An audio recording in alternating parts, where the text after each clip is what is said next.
मैंने अभी मेरा बुक्स में पहले इंटरेस्ट नहीं था. अभी मैंने एक बुक ख़त्म की है, द सीक्रेट.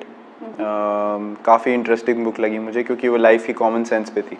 जो हम लोग सोचते हैं डे टू डे लाइफ में, जो हमारा थिंकिंग रहता है, कैसे हम लॉ ऑफ अट्रैक्शन के ऊपर है वो, कि हम अपने थॉट्स से कितनी चीज़ें अट्रैक्ट करते हैं अपनी लाइफ में, और आप कितनी बार आप रियलाइज़ करेंगे कि आपने किसी चीज़ के बारे में सोचा होती है. तो एक विज़न रहता है कि आपने एक चीज़ सोच ली तो फिर एनर्जीज आपकी तरफ अट्रैक्ट करना शुरू कर देती हैं उस चीज़ को. तो वो बुक मैंने पढ़ी, मुझे काफ़ी इंटरेस्टिंग लगी वो. अभी मैंने शुरू करी है. जो ഇന്ത്യൻ ക്രിക്കറ്റ് ഇതിഹാസം വിരാട് കോഹ്ലിയുടെ വിജയഗാഥയെ ലോ ഓഫ് അട്രാക്ഷൻ എങ്ങനെ സ്വാധീനിച്ചുവെന്നാണ് ഇന്നത്തെ വീഡിയോയിൽ നമ്മൾ പരിശോധിക്കുന്നത്. ആകർഷണ നിയമത്തിൻ്റെ ആകർഷകമായ ലോകത്തേക്ക് ഞങ്ങൾ നിങ്ങളെ സ്വാഗതം ചെയ്യുന്നു.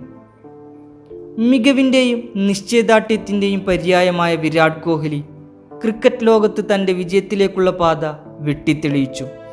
ആവേശഭരിതനായ ഒരു യുവതാരം എന്ന നിലയിൽ ആദ്യകാലങ്ങളിൽ നിന്ന് എക്കാലത്തെയും മികച്ച ബാറ്റ്സ്മാൻമാരിൽ ഒരാളാകുന്നതുവരെ കോഹ്ലിയുടെ യാത്ര പ്രചോദനം നൽകുന്നതല്ലാതെ മറ്റൊന്നുമല്ല.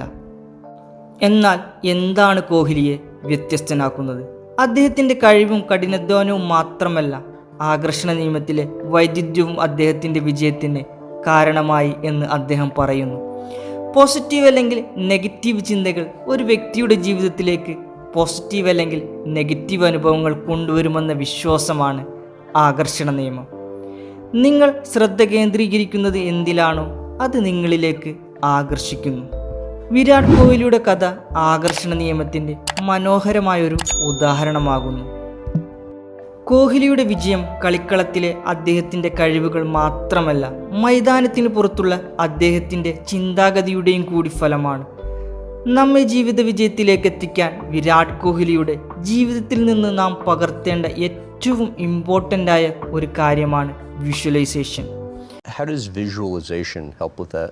It is everything for me. How so? So if you're going to play an overseas tour, say to Australia or England or something like that, I literally sat down 2-3 months before and I've made a decision in my head that I'm going to take their best bowler on. And when I train in the gym, when I'm practicing, regularly there are visuals running in my head, me dominating that bowler. When I train, I have music on, I'm putting myself in a situation where that guy is bringing the heat onto me and I'm countering that, and that becomes such a reality in your head.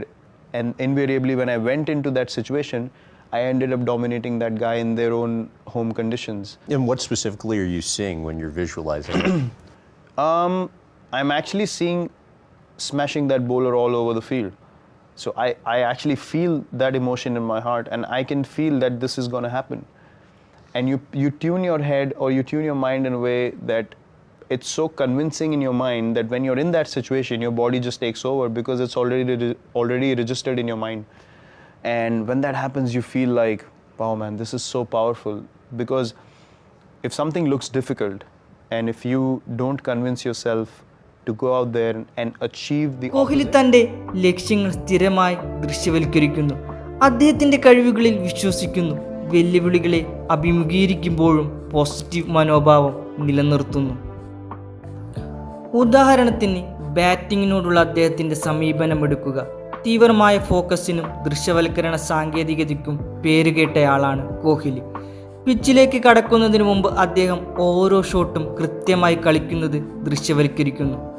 മാത്രമല്ല പലപ്പോഴും അദ്ദേഹം ആ കാഴ്ചയെ യാഥാർത്ഥ്യമാക്കുകയും ചെയ്യുന്നു.